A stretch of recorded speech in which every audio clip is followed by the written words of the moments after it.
What is up, everybody? Welcome back to my YouTube channel and welcome to episode 4 of Gym Lessons that Turned into Life Lessons. On today's episode, I wanted to talk about the difference between comparisons and inspirations. So I think a lot of us growing up, including myself, have often heard of the phrase, comparison is the thief of joy. And I really do think that is true, but I wanted to elaborate a little bit on the difference between comparison and inspiration. Because while you can look at somebody and see, oh, they're squatting X amount, or they have this job, or they have this car, yes, that is a comparison, but that can also be a source of inspiration. So I wanted to distinguish between the two. I think comparing for the sake of comparing can often lead to insecurity, jealousy, and a lot of self-judgment and doubt. Whereas inspiration is comparing for the sake of self-growth. This person has X car, X house, X job, X progress in the gym. How do I become like this person? What can I do myself to get to where they are? And I also think one major distinction between the two is that comparing yourself to someone often compares your chapter 1 to their chapter 10. Whereas inspiration takes into consideration that two people are in different chapters of their life and one person is trying to get to that other person's chapter. And I think a person can more naturally lean towards inspiration rather than just bare comparison when they recognize that what they put in is what they get out. So a person who compares without thinking of all the work that another person has done to get to where they are might be more likely to be insecure about themselves because they're simply looking at this person's chapter 10 without even thinking about all the work that was put in chapters 1 through 9. So when you fully internalize that a person is at chapter 10 because they work for chapters 1 through 9, I think it becomes much easier to look at that other person as a source of inspiration rather than a source of insecurity because our paths are truly independent of one another. And I think this applies in the gym very heavily, especially with the New Year's. I know there are a lot of beginners out there, a lot of people who are looking for a fresh start, not even in the gym, but in other aspects of their life as well. And you can often go in the gym and be intimidated because you're comparing your progress to the progress of people who've been doing this for years, months, and way longer than you. I've been working out for years, and there was definitely a point in time where I was insecure about the weight that I was moving because of social media.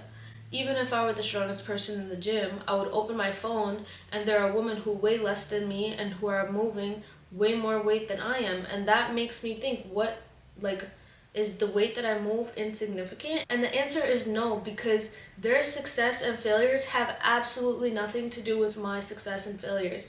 Just because somebody squats more than I do does not minimize the work that I've done to get to where I am today. And I also think this lesson was really internalized for me with content creation.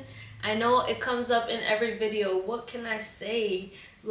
Content creation is a huge part of what I do, obviously. I think when I saw other fitness content creators have their pages literally double, triple, quadruple in size within a matter of months, kind of made me question if I was even capable of doing this whole content creation thing. Like I said before, once you fully accept that what you put in is what you get out, you'll realize that what other people are doing, or in my case, what other content creators are doing and what their output was, really had absolutely no impact on my fitness content creation journey.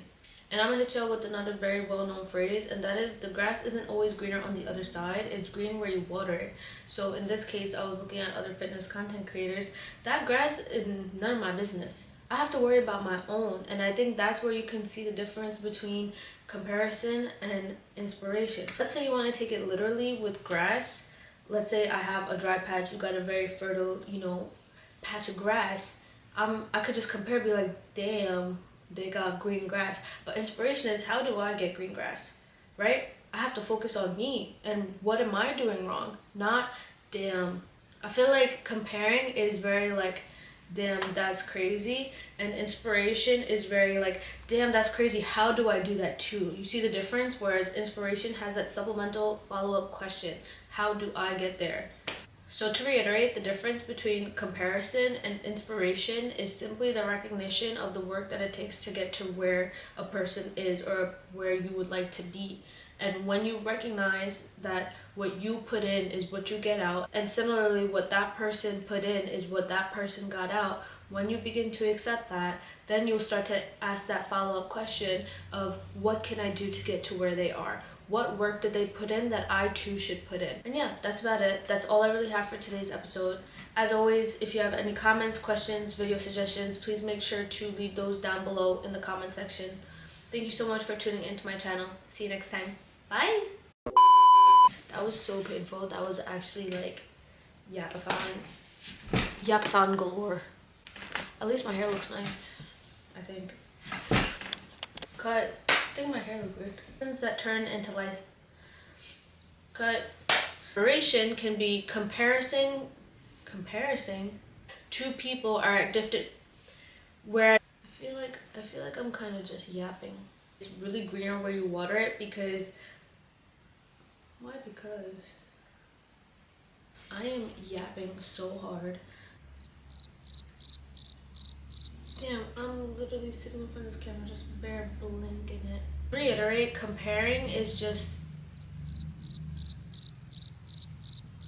And yeah, that's really all I have today. Alicia.